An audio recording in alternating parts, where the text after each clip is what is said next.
Great Lakes Coalition is also nonpartisan, but that doesn't mean that we have to ignore the fact that a presidential election is taking place. So just as we did 4 years ago, the Healing Our Waters Coalition invited the campaigns of both presidential candidates to participate in this conference through a candidate forum. The campaigns were each invited to send a representative to the forum to explain their candidates' views on the Great Lakes and the issues that face the lakes. The coalition since then has had multiple contacts with both campaigns about the event, which is right now. We have sent both campaigns the identical materials, including ground rules, logistics, and a briefing memo providing the coalition's viewpoint on key Great Lakes issues. In other words, we have been and will continue to be scrupulously nonpartisan as we put on this event. The Obama campaign has sent Ms. Browner, who I will introduce in a moment, to be its representative. The Romney campaign is not sending a representative. Let me go over the ground rules that we provided to both campaigns. We will follow the same ground rules and logistics and ask the questions in the same way we told the candidates' campaigns we would, even though the circumstances are different than we believed they would be. And we thank, again, Ms. Browner for being here and agreeing to be part of this forum under these changed circumstances. The purpose of the forum is for 30 million Americans who rely on the Great Lakes and their leaders to learn where the presidential candidates stand on Great Lakes issues. Ms. Browner will have the opportunity to explain her candidates' views generally on the Great Lakes and then answer specific questions on Great Lakes issues from the moderator, that would be me, and the audience. Audience questions will be written on cards and turned in to Healing Our Waters staff. You've already turned in some questions, and Chad, if you want to wave back there, other questions or turn your cards back into Chad. He will look at those cards. Because of time limitations, we may not be able to answer all the questions that audience members turn in. We will not ask questions that are off topic or too specialized for any candidate representative to answer. The candidate representative is asked to focus her comments on Great Lakes issues. Here's the format. Ms. Browner will have up to 10 minutes to present her candidate's position regarding Great Lakes issues. I'll ask Ms. Browner 2 to 3 questions about President Obama's positions on Great Lakes issues of concern to the region. She'll have up to 3 minutes to answer each question. I may ask brief follow-up questions, and she'll have 2 minutes to answer each of those. Then I'll read questions or cards submitted by the audience and the candidate, and she'll have 2 minutes to answer each one of those. And of course, Ms. Browner may make a closing statement up to 3 minutes, and then the forum will conclude. As I said, we are following the same ground rules we would have had both candidates sent a representative here, even though the circumstances are different than we believe they would be. Now, I'd like to introduce Ms. Browner. And then Ms. Browner is a senior counselor at Albright Stonebridge Group and a distinguished senior fellow at the Center for American Progress. Ms. Browner also serves on the board of the League of Conservation Voters and on Bloomberg Government's Advisory Board. Ms. Browner most recently served as Assistant to President Obama and Director of the White House Office of Energy and Climate Change Policy, where she oversaw the coordination of environmental, energy, climate, transport, and related policy across the federal government. From 1993 through 2001, Ms. Browner served as the Administrator of the EPA. From 1991 through 1993, Ms. Browner served as the Secretary of Environmental Regulation in Florida. Again, thank you for joining us, Ms. Browner. And now we're going to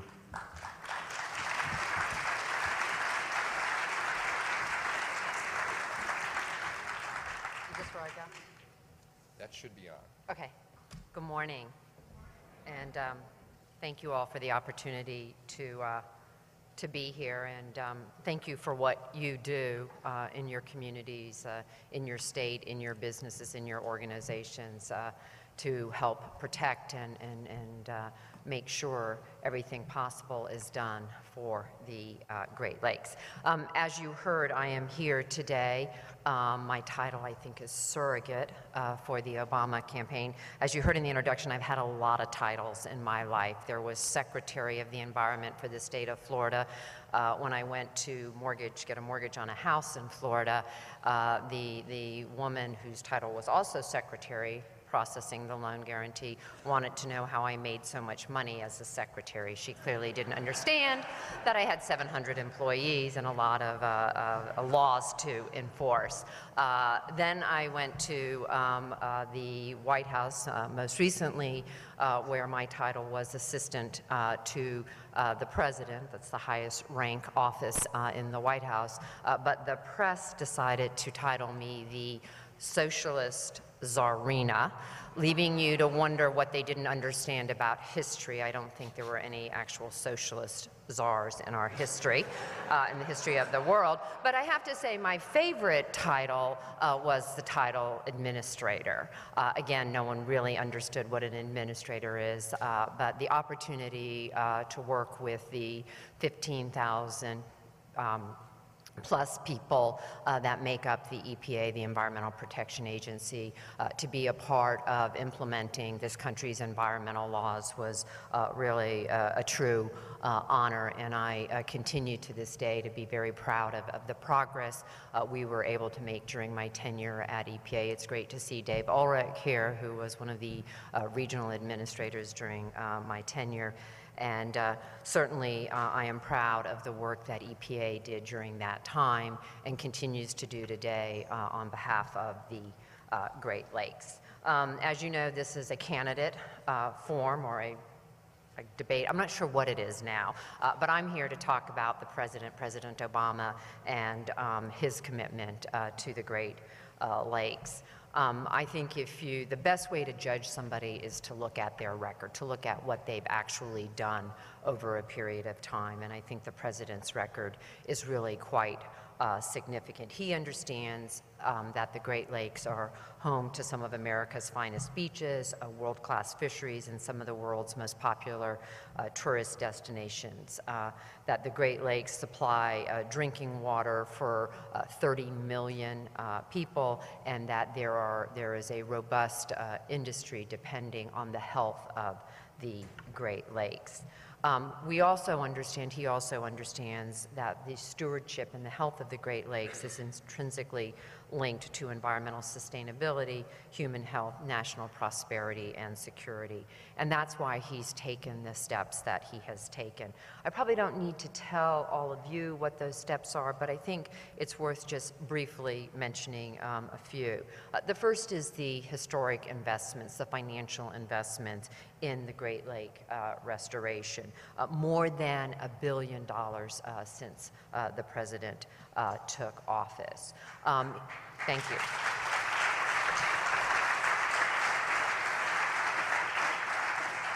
Obviously, there is the focus on the carp, on the Asian carp, and there he has been funding those efforts to better understand how we can actually deal with that problem, how we can prevent the spread of the Asian carp. He's also taken actions outside of the precise focus of the Great Lakes that are important to the health of the Great Lakes, and perhaps most significant among those is the work that Administrator Jackson, Lisa Jackson at EPA, did to set the mercury air pollution standard. We all understand that the mercury comes out of the smokestacks, it falls into our rivers, lakes, and streams, into our fish, and can become a serious issue for public health. And I think the administration, and particularly Administrator Jackson, deserves a huge amount of credit for the leadership she took in setting the first ever national mercury standard for coal-fired power plants. You know, as we look to the future, as we look past the election, clearly the president will continue to provide important leadership. As you all are keenly aware, he has already asked that the study in terms of how best to manage the Asian carp be expedited. The Army Corps of Engineers is working to do that. That will provide some very, very important insights in terms of next steps to be taken to build on the steps that have been taken. So again, I'm really here, I guess, now to answer your questions. And I appreciate that opportunity on behalf of the Obama-Biden campaign. And again, I appreciate everything you do.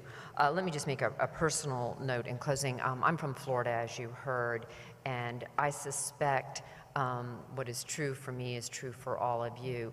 One of the reasons I committed my life to environmental protection and have worked in this field since I left law school was because of a special place that inspired me, and that was the National Everglades Park, a beautiful place that is threatened daily. And I suspect for many of you, the Great Lakes has similarly inspired your commitment to the environment, and it is those most beautiful places that continues, I think, to inspire people to think about how we go about protecting our environment, how we protect the health of our children, the health of our communities. You know, the environment is not just a pretty place we visit on our vacation, it's where we live our lives and how we live our lives. And so thank you for your commitment to the environment.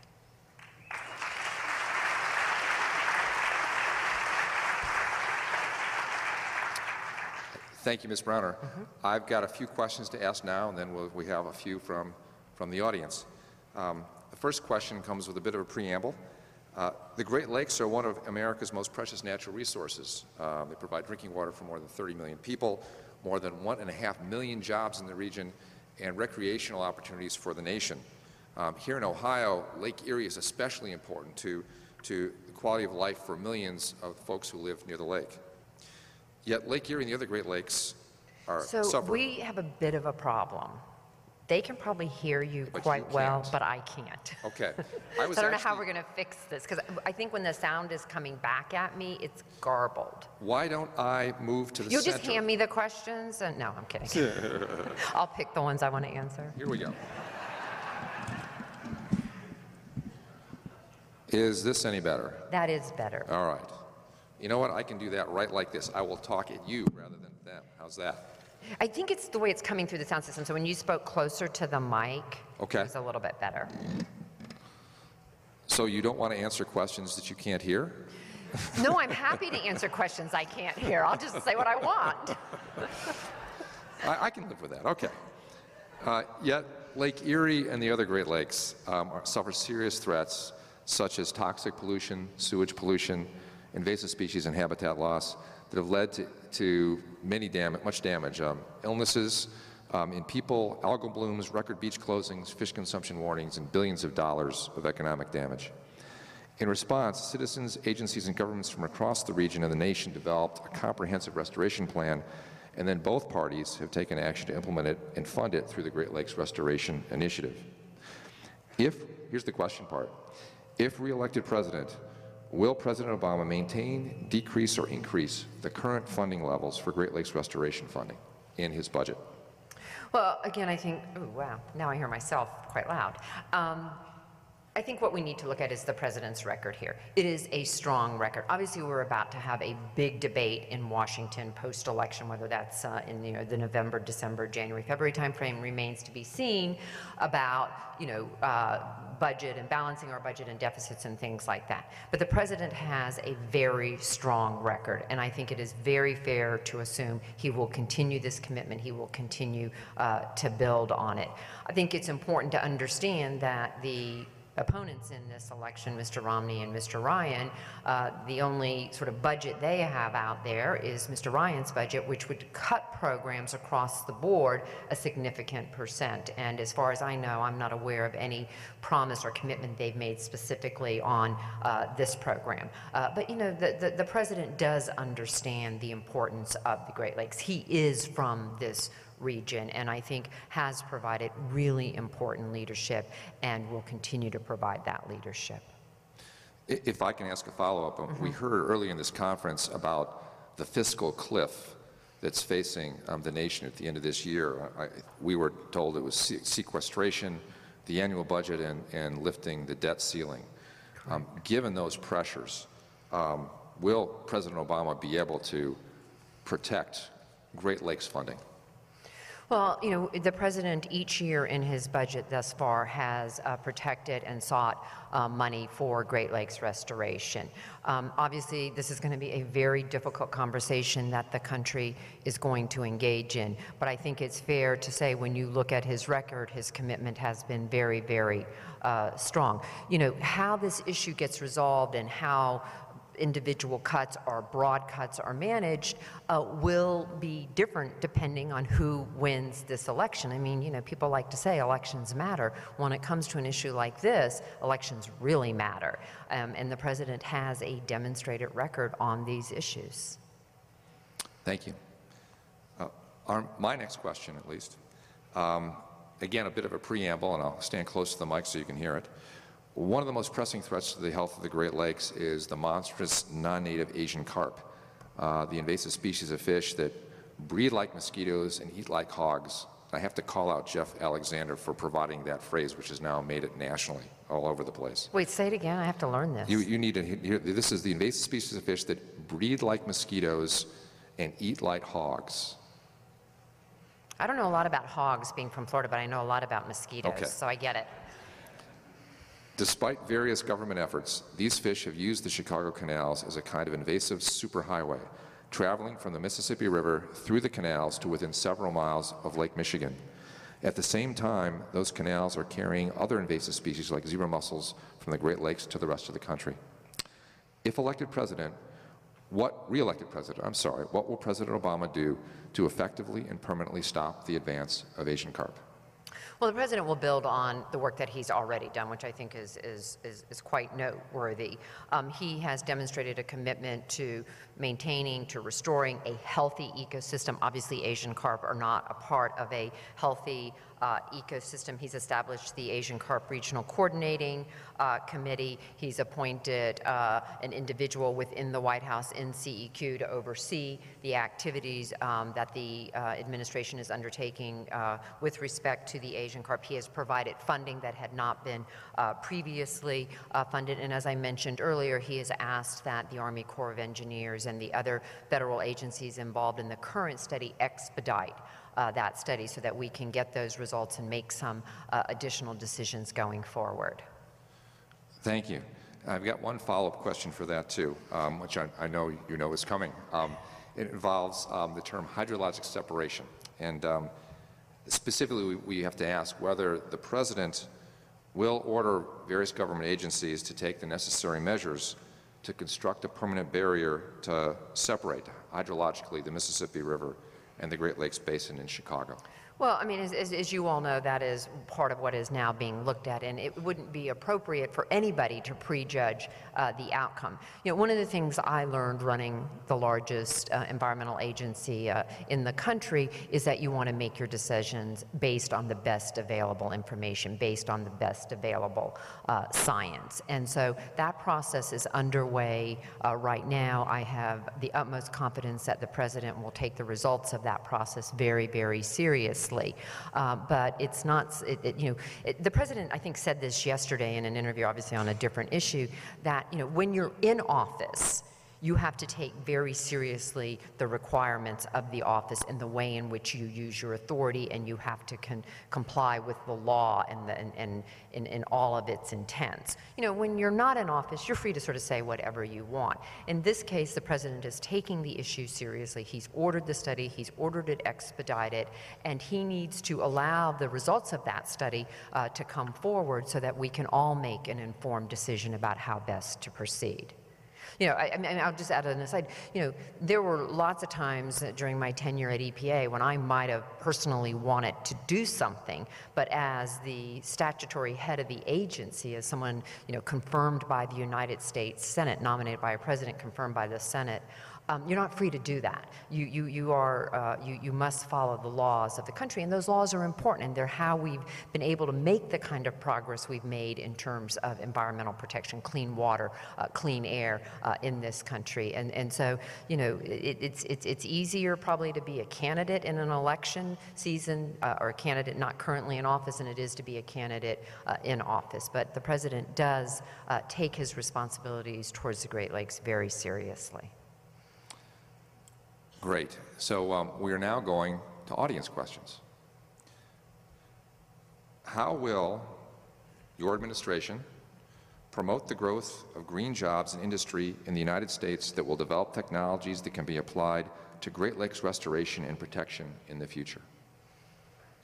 Well, I think that The administration has already demonstrated a willingness to do two things that are important to technological advancements in terms of protecting the Great Lakes writ large. One is obviously the investment of federal dollars, and whether that be in the form of particular initiatives around the Asian carp, whether it be funding for the Great Lake issues more broadly, whether it be funding for things like new technologies so that our cars are more efficient and less polluting. You know, the administration has been willing to put a fair amount of resources into the funding of new, greener technologies. The second thing an administration can do, and I already mentioned, is set standards. And when you set, for example, a mercury standard, what that does is it creates opportunities for new technologies to come forward.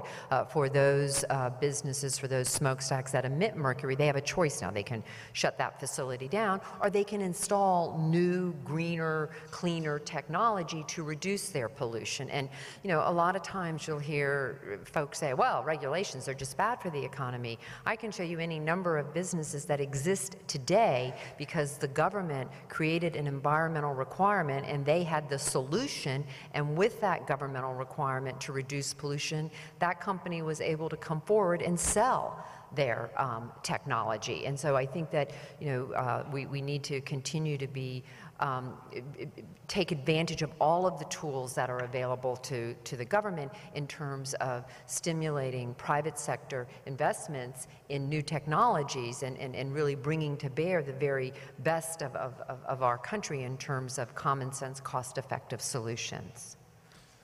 Thanks. We've got another one that's about the public investment now. Infrastructure across our country, bridges, roads, water, and sewer lines are in terrible shape. Many older cities, especially those bordering our Great Lakes, were built with combined sewers. The cost to reduce combined sewer overflows, or CSOs, is staggering. The price tag here in Northeast Ohio is $3 billion, paid mostly by the Northeast Ohio Regional Sewer District ratepayers. What can the federal government do to lessen this financial burden on Ohioans, yet protect our waterways from sewage discharges?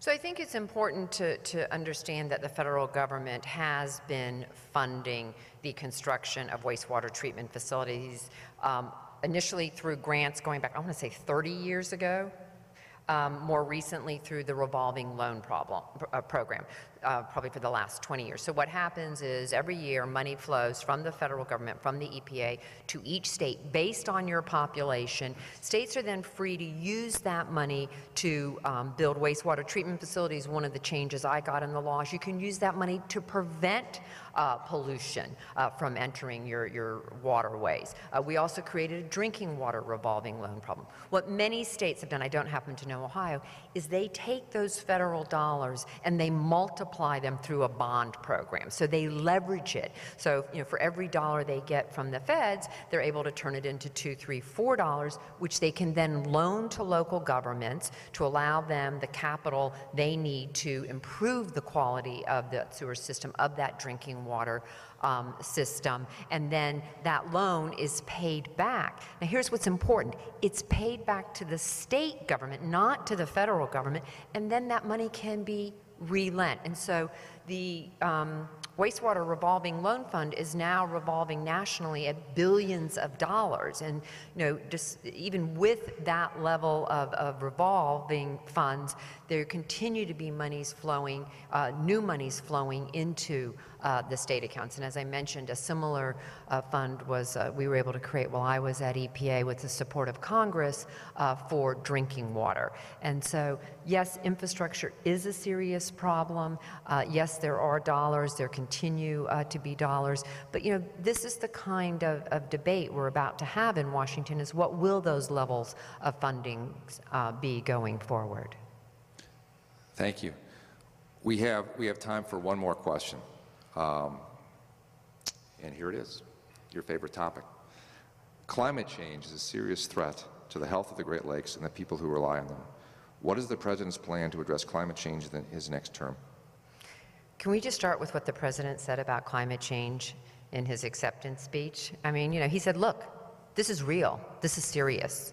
We need to be about doing something. He said earlier in a State of the Union, he said, you may not believe what I, the President, believe about climate change. Even if you don't, there are still reasons to invest in clean energy technologies. Now, the president does believe climate change is real. I believe it's real. I believe it's probably the biggest, most difficult issue our generation faces. The president has already taken significant steps to reduce greenhouse gas emissions. The mercury rule that I mentioned, the requirement to reduce mercury from coal-fired power plants, the effect of that mercury requirement is also to reduce greenhouse gas emissions. He's been working through the Department of Energy so that when you go to buy an appliance in the next couple of years, it will be significantly more efficient than the appliance you're creating, further reducing greenhouse gases. And finally, the car rule. One of the things I was able to be a part of during my tenure at the White House was bringing together two agencies, the EPA, the Department of Transportation, all of the car companies, the state of California, who can set their own fuel efficiency standards. And not only did we create a national program for fuel efficiency and the most stringent efficiency standards ever, but we also set the first ever greenhouse gas emission standards for cars. And the administration late this summer, went even further, setting another round. So if you look at how the president is using his existing authorities, maybe he didn't get the legislation he wanted, he has been taking real and measurable steps that are not only good for the environment, not only reduce greenhouse gas emissions, but are good for consumers. The fuel efficiency car rules will save people who buy a new car money every single time they fill up at the pump.